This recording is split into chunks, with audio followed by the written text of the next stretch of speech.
If you want to have people coming into your business who feel comfortable and included, then that needs to be reflected in your teams and in your business culture.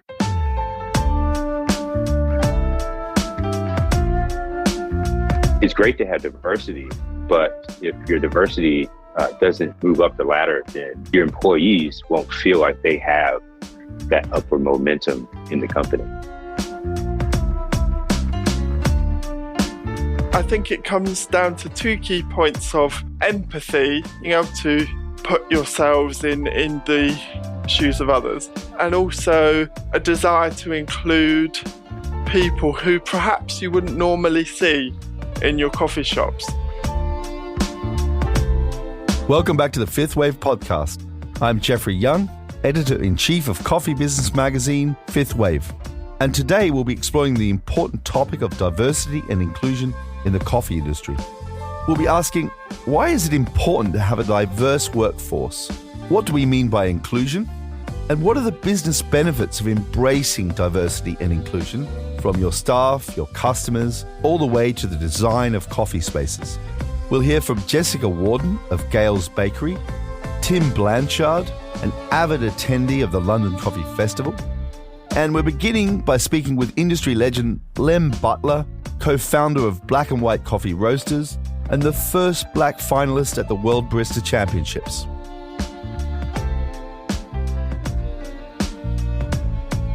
Welcome, Lem. Thank you for having me. How do you see this whole topic of diversity and inclusion? I think folks should embrace this with open arms. Yep. And not have fear. I guess the fear comes in with being scared of doing it wrong or not doing anything at all. Yep. That whole kind of falling into complacency. And that's been the trouble in the past. It's been this kind of complacent dynamic where our company says one thing, so I don't have to develop myself in understanding what inclusion is. So I think it's more of like, one, I think we have to define diversity and define inclusion. Mm-hmm.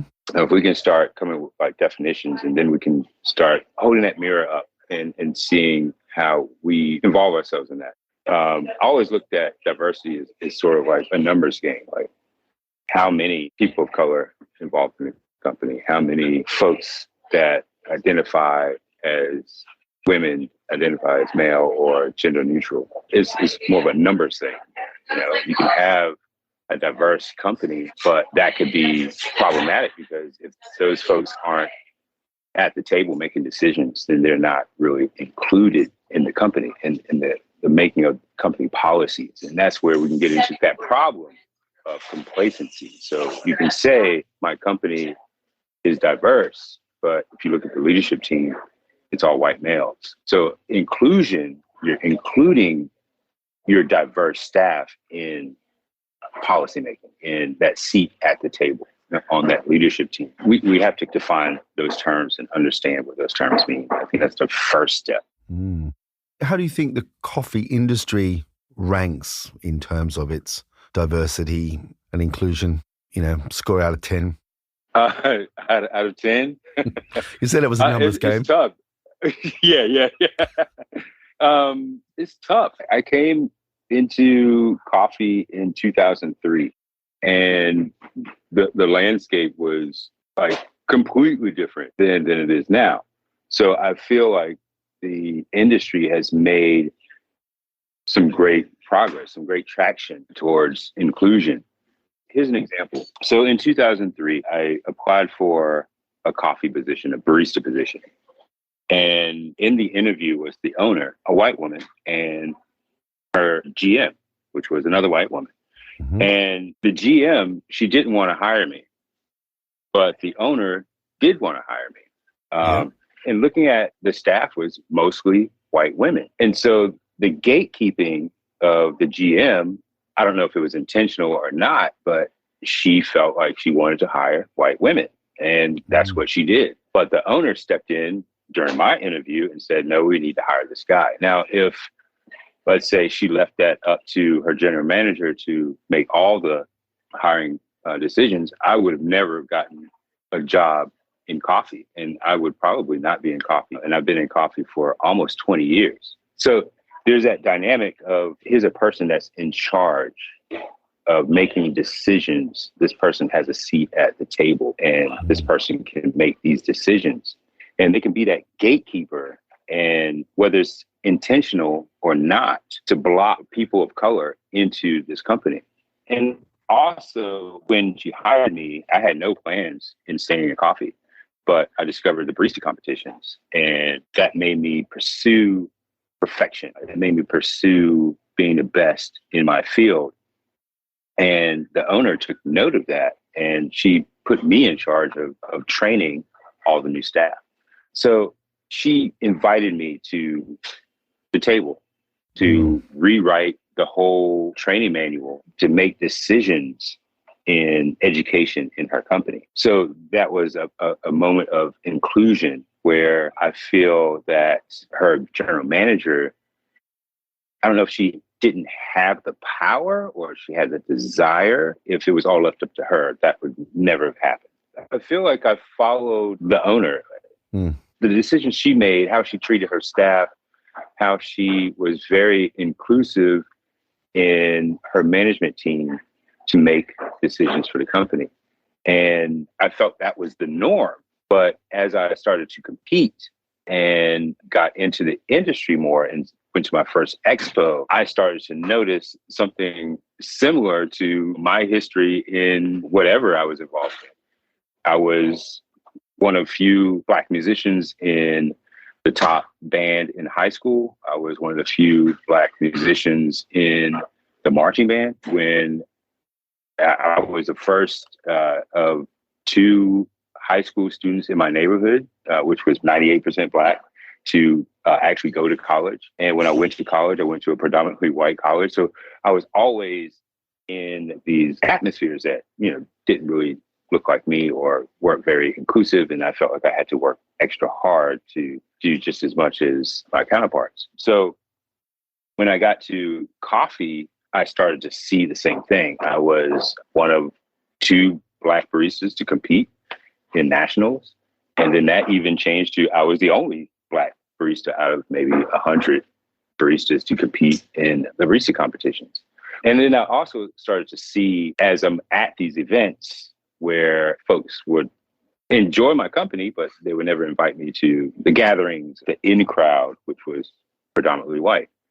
And then when I went over to work for a coffee roastery, it was the same thing. It was the lip service of, we are a diverse company, but the leadership team was all white and mostly all white men for the longest time. So some of the issues that came out was more of, where do I fit in? I just had to create my own niche in the companies where I worked. And I don't know if it turned me into a gatekeeper. I feel me competing was more of, okay, I don't see competitors or judges that look like me, but I will be that diversity to help others feel that they can do something similar to what I'm doing. So it's that kind of trailblazer mentality of, I'm going to blaze this trail for folks who want to get into the industry who don't see themselves, but I'll be that face. And I've seen the change because of that. And I've seen more and more Black baristas compete. I've seen more and more Black baristas behind the bar. And now I'm seeing more ownership as well. Cafes, roasteries,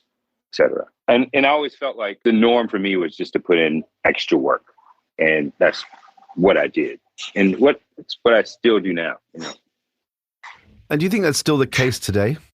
Yes, I think so. I think it's still the case. I feel that there is more attention on what inclusivity really means in a company. And that is helpful. But there's just this long tradition of, in the US, I can't speak for the UK, but in the US, there's just this long tradition of systemic racism where you could be qualified for the position, but you're not going to get the position because someone else less qualified than you looks like everyone else in the company. It's embedded so deep in our culture in the US that it will take a lot for people of color, people of whether they identify female, male, or non-binary, it's just going to be harder for them to have a seat at the table. How do you now operate your own business with the theme of inclusivity and diversity? Yeah, we're still a small company. Both Kyle and I are really involved with, the hiring of staff.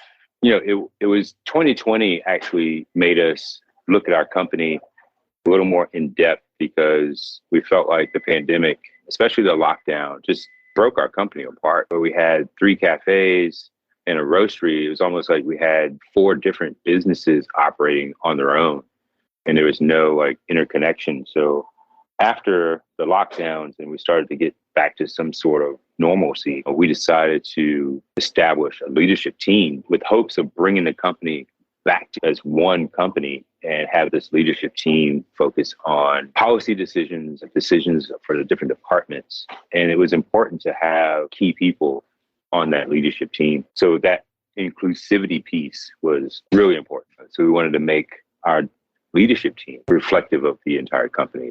And that's what we've managed to do. And I'm starting to see companies bring in more marginalized groups into their leadership team. And I think that's the step in the right direction. Yeah. It's great to have diversity, but if your diversity doesn't move up the ladder, then your employees won't feel like they have that upward momentum in the company. And I think that's important for the company's culture and for the company's success. Can you talk to any particular challenges you or the industry is facing as we try to bring more diversity into leadership positions? One of the largest problems that we're having now is, we'll train baristas, and then if we don't have employee retention, then they're going to go on to bigger things.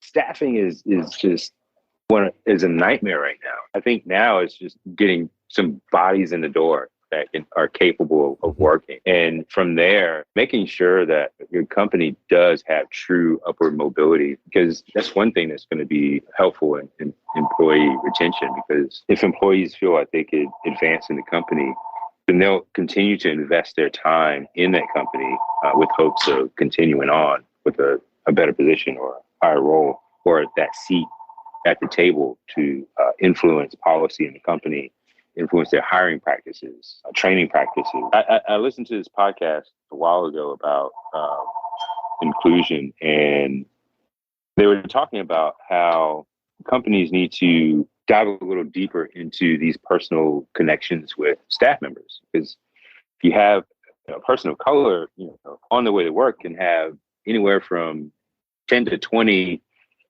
microaggressions that are based in systemic racism. And then when they get to work, they're just overwhelmed with what's happening in their life that they really don't have any control over. And just that kind of day-to-day check-in with staff members, just to see how they're doing, what they're dealing with, that can be huge with employees. One thing that I did very early on in my coffee career from Jane Brown, the owner of the cafe where I worked, she told me very early on that her secret to her success in coffee was to take care of the people and take care of the product. And especially coffee, most of us, we take care of the product and we neglect the people. And we have to take care of the people, whether it's our customers on one side, but we can't forget about our staff, the people that we work with every day. So that's one thing I think companies can start focusing more on, taking care of their people, making sure they have a place, a comfortable place in the company, and that upward mobility and that seat at the table if possible. If you had an ability to wave a wand and go, right, what are the building blocks that could be put in place? Oh, man. Wow. Ask you to sort magic wand, huh? Yeah. Magic wand. People have to start looking inwards at themselves and asking these hard questions. Am I being diverse? Am I being inclusive? Lem, thanks so much for sharing all that. I need to ask myself all those questions as well. Yeah, me too, man. As a business owner, because I've worked for other people all my life, and I've complained and pointed the finger, and now I'm in that position where people can complain and start pointing the finger. And I want to make sure that my actions are true to my words. I have to ask myself these questions too. Excellent. You've left us with a lot of thought-provoking content. Thanks so much for joining us here today on Fifth Wave. Thanks for having me, man. I really appreciated Lem sharing his own experiences navigating professional life as a person of color in the coffee industry.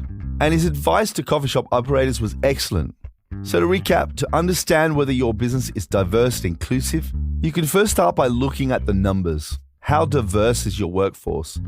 Does your management team reflect that diversity, and are all stakeholder voices represented in decision making? Next, we're speaking with Jessica Worden, head of coffee at GAIL'S, a UK bakery chain that is striving to prioritise diversity and inclusion into its hiring strategy and management team. Jessica is in a same-sex relationship and is a working mother-to-be. Thanks for joining us here again on Fifth Wave. Thanks for having me. How would you define the term diversity inclusion in a coffee workplace setting? So when you're thinking about a place like London, which is where we have most of our bakeries and where the bulk of my coffee career has been, you've already got like such a diverse group of people coming from different countries and really vastly different lived experiences. And in terms of diversity and inclusion, like the diversity is often already there, although perhaps in particular businesses not as broad as we'd like. But in terms of inclusion, it's where the people that are working there feel respected and included in the environment that they work in. So they have equal access to opportunity and development, and they feel as though the place that they work celebrates their individual traits and talents, the things that only they can bring to a coffee shop, cafe, or bakery environment. Yeah, so the bigger issue is actual genuine inclusion. Yeah. And I think part of that is also redefining what a coffee professional looks like, as well as how their success is measured and supported within a business and its culture. So in terms of actual inclusion, that comes down to your hiring practices, your onboarding. So how you support people to enter into your business and how you give them the tools to thrive. Now, GAIL'S is a women-led business in many ways and seems to have an excellent reputation for staff and treating staff. And we've spoken to you previously about your culture. Are there any challenges that you guys face in actually living up to the vision that you really aspire to? Yeah, I think every business faces those challenges. The hospitality industry, and specifically coffee, where a lot of the focus is on manual craft execution of fantastic product. That presents a lot of challenges. GAIL'S wasn't always a woman-led business. We have made fantastic strides in reducing the gender pay gap and having better gender representation across the different levels of the business with a high percentage of women in leadership roles. And that's fantastic. But true diversity and inclusion is continually assessing where you're at, understanding where your gaps are, and planning how you move forward and what the things are that you as a business can sustainably support to become practice in the workplace. Yeah. So for GAIL'S, that's looking at the partnerships that we can build. So working with charities like Well Grounded and seeing how we can look to different channels to attract people to our workplace. So not just looking at your traditional job pool where you're hiring people with lots of hospitality experience, but instead looking at groups of people who perhaps haven't had access to a hospitality career in the past, but are quite interested and highly capable. Great. I wonder if you could tell us a little bit about Well Grounded and what the partnership is and how you work with them. Well Grounded is a charity that works with young people who are out of work to train them in barista and hospitality skills, as well as give them access to training experiences or workplace experiences. And some of the work that we've done with them in the past was to provide access for their graduates to interview with us during the pandemic, we were one of the few employers who were actively recruiting because we were able to stay open as a bakery business in the UK. And we've facilitated the first work placement in one of our bakeries of one of their trainees. And so it's the beginning of a partnership that we're looking to build on as we move forward.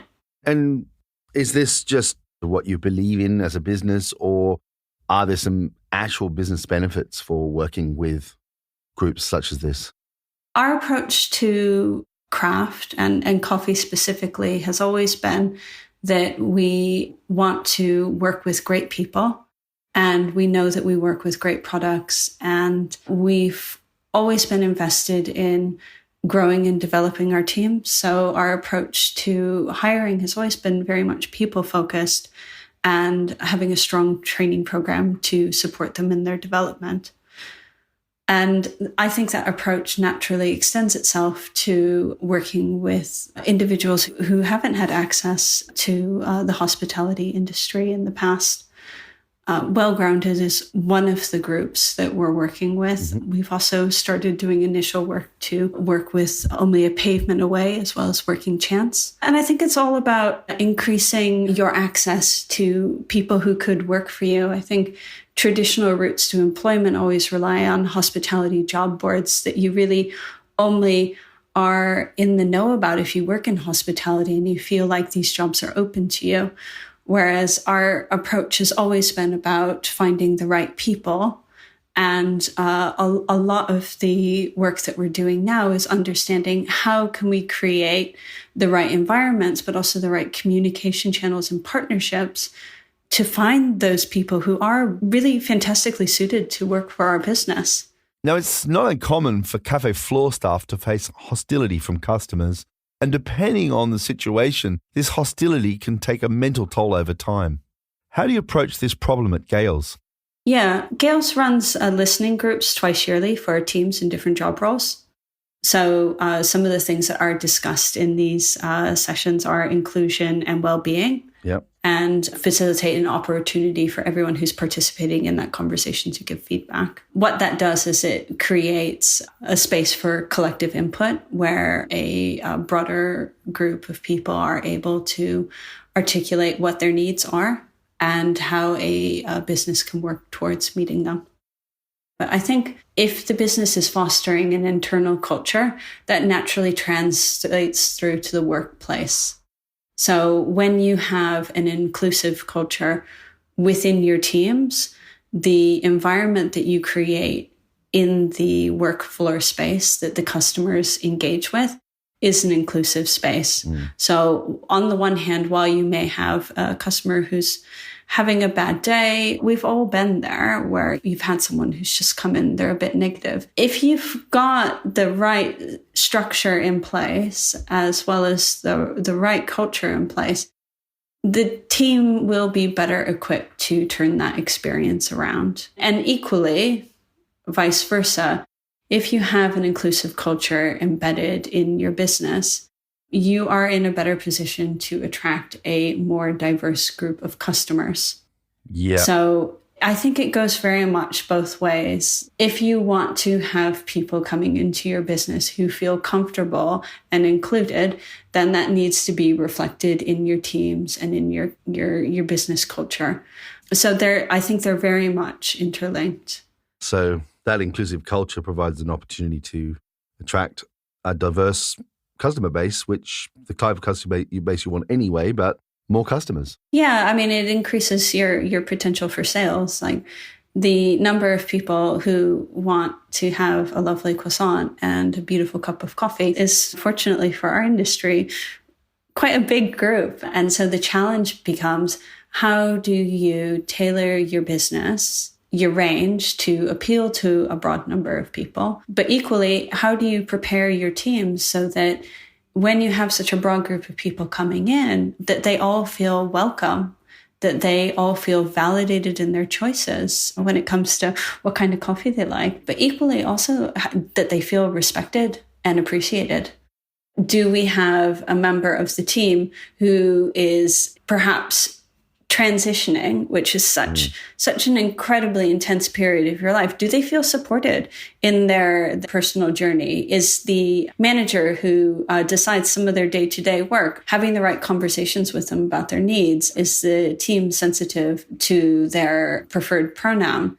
Those sorts of things are so much more important, through to you've got a couple that walks in that's clearly a couple, and you use the right language to make them feel respected in their relationship.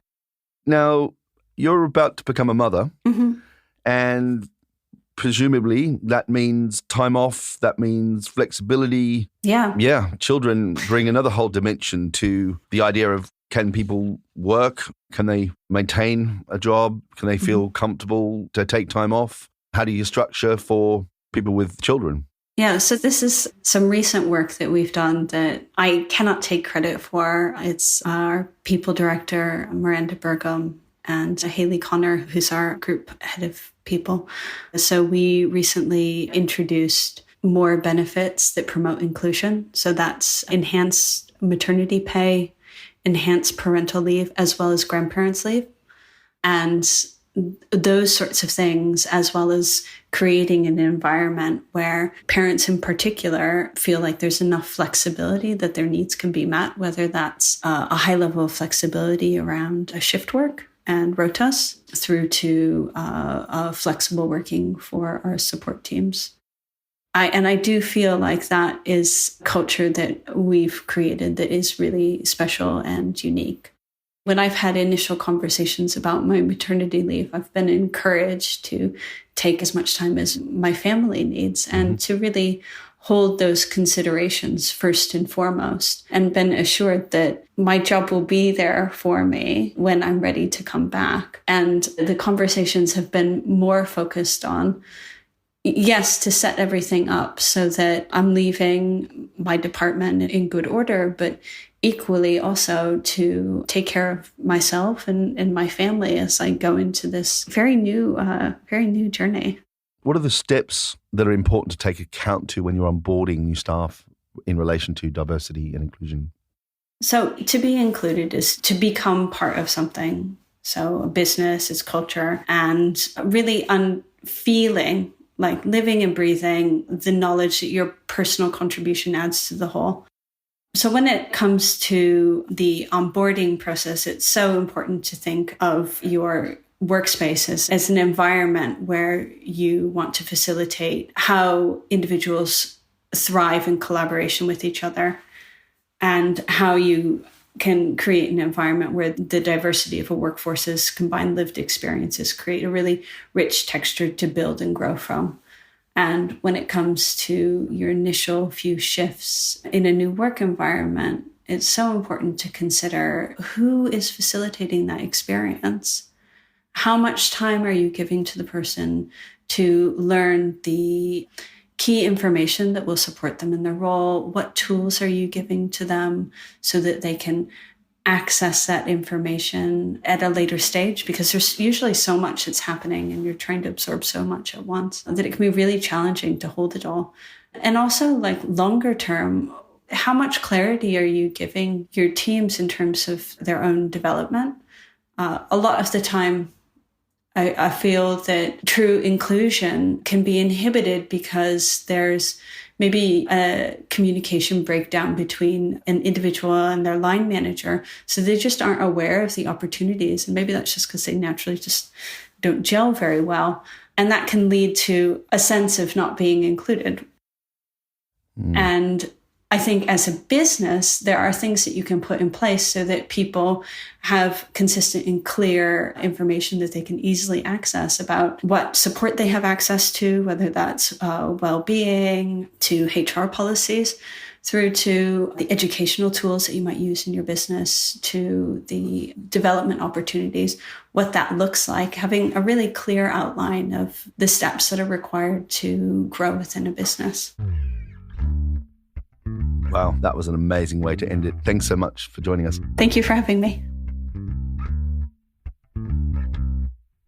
My takeaway after speaking with Jessica is having a diversity policy isn't enough to be an inclusive employer. Jessica builds on Lem's observation and makes the point that hiring a diverse set of people is only the first step, but inclusion is the real test and begs the question, are we giving decision-making opportunities to a sufficiently diverse set of employees? To wrap things up, I'd like to take you into a very personal conversation I had with Tim Blanchard, a Londoner and avid fan of Allegra's London Coffee Festival. He frequently requires the use of a wheelchair to get around. Last year, after receiving an important wake-up call from one festival goer with physical disabilities, we created a task force to better understand and address the issue of accessibility at our festivals. I invited Tim to be part of this task force, and we've been developing ways of making the festival more inclusive for all attendees. In this conversation, we hear what the coffee industry looks like through the eyes of a wheelchair user, but also Tim's perspective on achieving genuine inclusion from all communities. Welcome, Tim. Thanks, Jeffrey. Great to be here. I wonder if you might want to tell us a little bit about yourself and, what sort of challenges you have with accessibility in normal circumstances. I have cerebral palsy, which is a condition that I was born with, and this affects my movement. As a result of this, I can walk, but I get around using a combination of a mobility scooter or a wheelchair, depending on the environment. I've been a long-time fan of the London Coffee Festival. I've been going since 2017, and that is given the London Coffee Festival their drive to try and make the festival more accessible is sort of how I've been doing a bit of work with yourself and the wider team. Thank you for your contributions, actually, and it was something that we as a business really believe in, but sometimes not always understanding, and commissioning you to really provide us with some advice this year. And also, fully upfront here, the challenges that we have faced, and actually embarrassed to say that we weren't up to scratch as the London Coffee Festival, and in full transparency, not good enough from our point of view. And we had a lot of work to do. I wonder if you could maybe explain to the audience, some of the challenges you had in visiting the London Coffee Festival. So the Truman Brewery, I think it has great appeal because being in the heart of Shoreditch, it's really front and centre of the London coffee scene and has been a focal point for festivals since they began. I think one of the main issues with the Truman Brewery as a building is that it's quite an old building, and such. In order for the building to be accessible, one of the main issues is that in order to get around, you have to use the service lifts. These can be quite tricky to track down. You have to go through a lot of the back passages of the building, and generally it can be quite a tiring day trying to figure out how to get from point A to point B. You'll know yourself, the London Coffee Festival is a very successful and very busy event. I think for most able-bodied people, it can sometimes be overwhelming and a challenge to navigate just because there's so much going on and there's so many people and there's lots of little nooks and crannies. And I think these difficulties are amplified when you're trying to get from floor 1 to floor 2. You're not quite sure where the lift is. In previous years, it wasn't quite clear who to ask. And I think as a disabled person, it was probably one of the more challenging experiences of the calendar. The London Coffee Festival has always been a highlight for me and continues to be. But one of the things that I've been left with more so in previous years is just how challenging it is to get around. What are some of the things that you wanted us to actually action? So it's really important to view this as like a long-term and incremental change. I think it's great that you recognise that you didn't know enough, because I think the most important thing in making that first step is a shift in mindset to making somewhere more accessible and recognising that it's an issue. I think that's a really important first step. I think on a more practical sense, For me, the first issue was around the awareness of the staff. So I know there's been incidents in the past where perhaps disabled people have not quite received like the responses and the care that they would expect. Not necessarily me, but I know there's stories of other people. Yep. So the first thing that I really wanted to do was to make sure that the staff that were running the festival were more aware, not necessarily the Allegra staff, but also any third parties that were used for security. Really just having an awareness of how to best support people with mobility issues. The second thing was signposting, so making sure that the entrances to the lifts and the accessible entrances were signposted correctly, so that if you came to the festival for the first time, you would know better how to navigate the festival. But I think one of the main takeaways that I had from this year, in previous years, I've been on the industry day because I've always tried to go on a day that's a little bit more quiet. This year, for various reasons, I ended up going on one of the public days. And what I was really surprised by was the amount of diversity that I saw in the crowd. So I saw several wheelchair users. I saw a man who was visually impaired. I saw a few elderly people, a few people who were pregnant, and a few people with small children and buggies. And I think for all these groups of people, whether it be pregnant people, elderly people, visually impaired, or indeed disabled like myself, I think accessibility in one form or another will not be far from their minds. So I think it's really important to bear in mind throughout this conversation and go forward is that just these issues, if they won't affect you directly, they'll affect someone you know. It's a whole range of people across our society. Issues of accessibility will tend to impact far more people than you initially think. Next steps, thinking aloud now, might be to really impress upon the owners of the Troon Brewery that this is something that they need now to take seriously as well and actually take the plunge and put those lifts in. I would definitely agree. What are some of the experiences that you encounter when you're out and about visiting coffee shops and in your daily life beyond the festivals? Most of them are pretty good, I think, in terms of making sure people are accommodating. So I work in Leather Lane in London, and I'll just give a quick shout out to a really positive experience I had the other day. So Leather Lane in London, Federation Coffee have just opened a branch there. I went in, I appeared at the door, and the guy who's running it, Scott, I believe, came to the door and said, "Oh, we have a ramp, do you need it?" And I was like, "No, I'm happy to get out and walk." And then he made me my coffee, and then he offered to carry it. Often I think with accessibility, sometimes it is huge changes, like unfortunately having to, install a lift into an ancient building. But I think more often than not, it's just about taking a small moment to pause, reflect, and think about any obstacles that person may encounter. So if they're disabled, are they going to be able to carry their cup of coffee?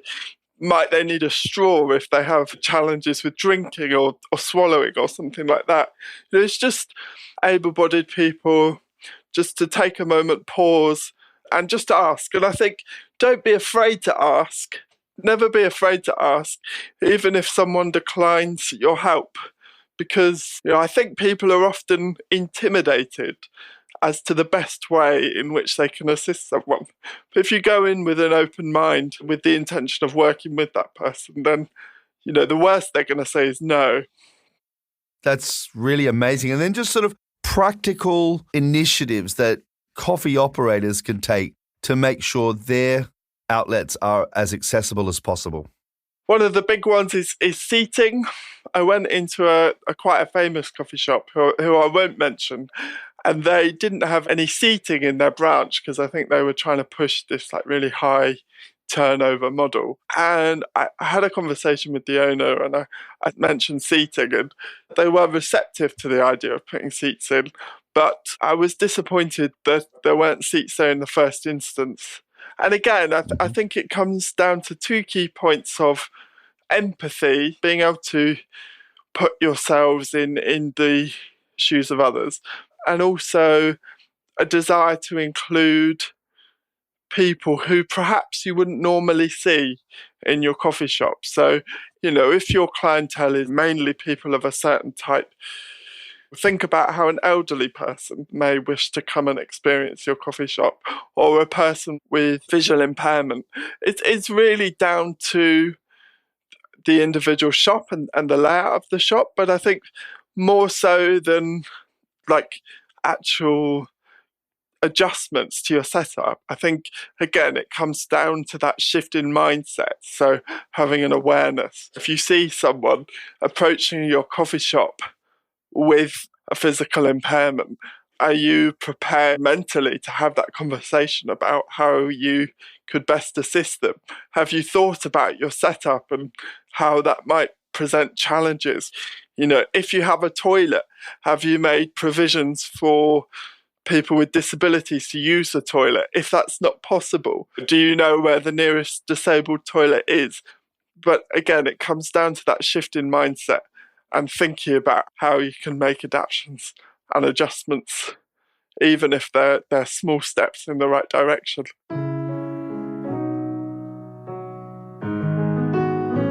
Great, Tim. That's been absolutely amazing. Thanks for joining us on Fifth Wave. Oh, thank you so much, Jeffrey. It's been great. Thank you. Tim's key message here: shift your mindset and put yourself in the shoes of somebody else and imagine what their experience is. In short, empathy. Reflecting on everything we heard here today, not only do I believe it's the right thing to do, I'm certain there are clear business benefits if we put into practice the excellent advice from our guests today. The coffee industry touches so many people, and we have an opportunity to lead the way in bringing more diversity into our workforce and into our decision-making. This will ultimately translate our industry, appealing to a broader range of customers and more loyal and engaged staff.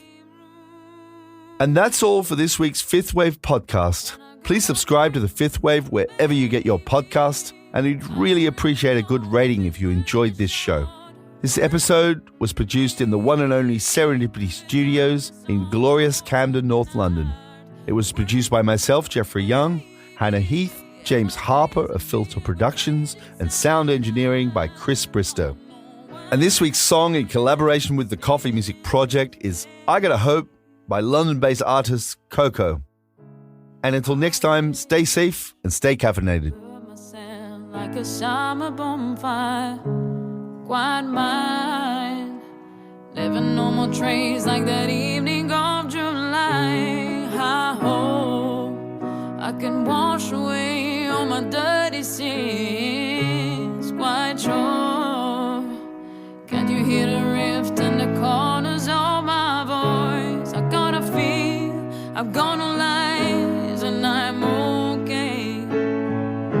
And inside I am caged to the same room. And I've gotta work, baby. I don't really know if it's worth the shot. Worth, maybe, through the darkness of my open heart. Work, baby, and my veins are filled with rage inside. I don't know why I am still in this place. I'm fine home, and I'm hanging alone, singing I'll be fine, and I wonder how, and I hope now I'll be ready once, and I hope you will understand. And I've gotta work, baby. I don't really know if it's worth the shot.